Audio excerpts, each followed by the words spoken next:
हो हल्ला मचाते हैं कि बिहार को विशेष राज्य का दर्जा नहीं मिला, विशेष राज्य का दर्जा नहीं मिला, ये वही विपक्ष के लोग हैं जिनके पास ये जानकारी का अभाव है कि इन्हीं की सरकार में, यूपीए की सरकार में मनमोहन सिंह जी के दौरान ही नीति आयोग में इस तरीके के प्रावधान किए गए थे जिसके बाद किसी भी राज्य को विशेष राज्य का दर्जा मिलना लगभग नामुमकिन के करीब हो गया था। बहरहाल हम लोग की मांग रही थी कि जब तक विशेष राज्य के दर्जे का दर्जा हम लोग को नहीं मिलता, स्पेशल पैकेजेस हम लोग को दिए जाएं।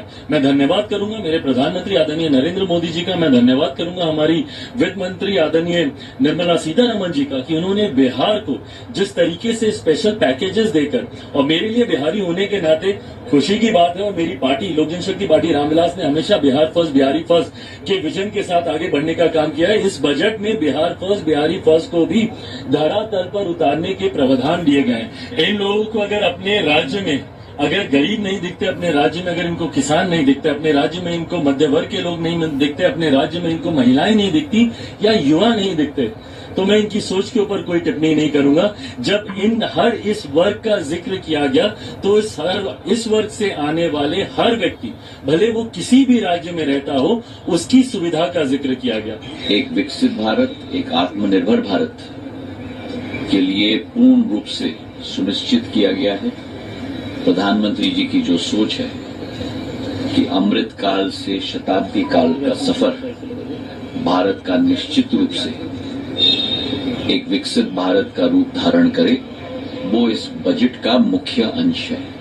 हर एक क्षेत्र, चाहे वो कृषि हो, ग्रामीण विकास हो, अधोसंरचना हो, सिंचाई हो, शिक्षा हो, स्वास्थ्य हो और भविष्य के भी जो रिफॉर्म्स में लाने हैं, इन सभी चीजों को मद्देनजर रखते हुए बजट का पूर्ण रूप धारण हुआ है।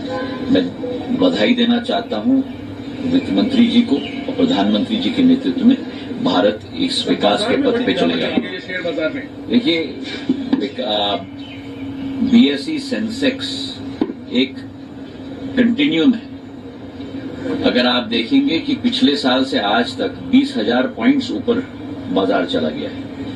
हमारी आर्थिक विकास 8.2% तक पहुंची है, जो विश्व में एक रिकॉर्ड धारण किया है। भारत की विकास और प्रगति, जहां एक तरफ आर्थिक विकास बढ़ रही है, वहां महंगाई पूरे विश्व से सबसे कम है। हर एक क्षेत्र में अधोसंरचना में बढ़ोतरी हो रही है। कैपिटल एक्सपेंडिचर में 9.5 लाख करोड़ पिछले वर्ष था, 11.11 लाख करोड़ इस वर्ष का आकलन है।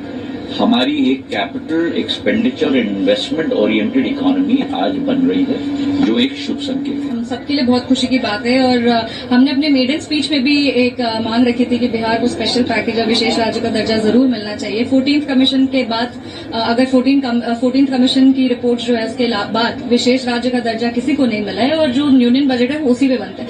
तो विशेष राज्य या विशेष पैकेज सिर्फ टर्म का डिफरेंस है। हमारा मांग था कि बिहार आगे बढ़े, कुछ अच्छी आर्थिक सहायता मिले जिससे हम आगे चल सके, और हम मानते हैं कि आज बहुत खुशी का दिन है क्योंकि बिहार को वो आर्थिक सहायता मिली है। इसके अलावा विमेन लेड डेवलपमेंट है, बेरोजगारी का जो मांग था, जहां वहां पे युवाओं का प्रतिनिधित्व करते हैं, महिलाओं का प्रतिनिधित्व करते हैं, तो रोजगार बढ़ाने के लिए सरकार ने कदम लिया है। जिस तरह से एम्प्लॉयर और एम्प्लॉय रिलेशनशिप को मजबूत करने के लिए उन्होंने प्रावधान बनाए हैं। इस बजट में बहुत खूबसूरती से बिहार के टूरिज्म को आगे लेके जाया गया है। पटना पूर्णिया एक्सप्रेसवे जो बनेगा वो उसमें हमारी कॉन्स्टिट्यूएंसी भी आएगी, तो उस बात की भी बहुत खुशी है कि वो समस्तीपुर होते हुए निकलेगा। हम चाहेंगे कि वो समस्तीपुर होते हुए निकले।